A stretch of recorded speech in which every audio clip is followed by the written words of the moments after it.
2013, les agents publics de notre pays, conformément à leur décision prise le vendredi 1er mars 2013, d'observer une grève de 72 heures pour demander de meilleures conditions de vie et de travail, ont dans leur grande majorité cessé le travail sur toute l'étendue du territoire national.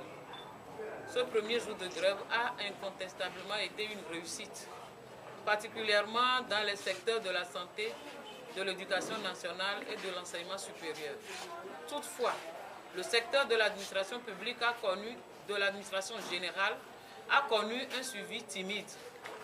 La coordination de la synergie des travailleurs du Togo remercie l'ensemble des camarades de tous les secteurs pour leur réveil de conscience, leur mobilisation et leur détermination pour arracher le mieux-être du fonctionnaire togolais. Ce niveau de mobilisation doit être maintenu pour redonner davantage de crédibilité et de force à la synergie dans son action. Quant à nos camarades de l'administration générale, ils ont le devoir d'abord, chacun individuellement, puis ensuite collectivement, de marquer positivement l'histoire en se ressaisissant et en participant avec conviction à la suite de ce mouvement. Le droit de grève est un droit fondamental de l'homme reconnu par la Constitution de notre pays et repris par notre Code du travail en vigueur. Quant aux autorités, la synergie des travailleurs du Togo leur réitère son entière disponibilité à rentrer en négociation avec elles sur la plateforme de revendication transmise depuis le 4 février 2013.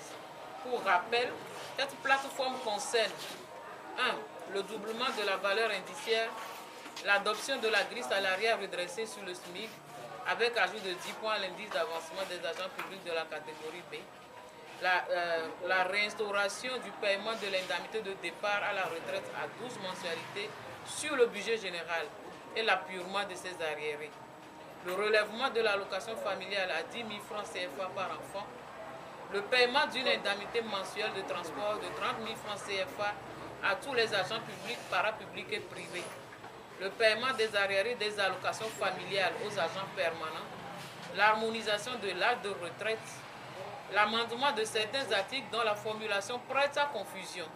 Il s'agit des articles 221, 244, 246 et 252. En attendant l'ouverture des négociations proprement dites sur cette plateforme, les secrétaires généraux des syndicats de base, regroupés dans la synergie, après consultation de leurs camarades à la base, ce lundi 4 mars 2013, décident de poursuivre la grève. Toutefois, ils sont prêts à convoquer les travailleurs à tout moment pour réfléchir sur l'issue de cette grève si un dialogue sincère est engagé sur la plateforme. Les agents publics de notre pays ne souhaitent, à travers cette action, que vivre décemment des fruits de leur labeur au travail.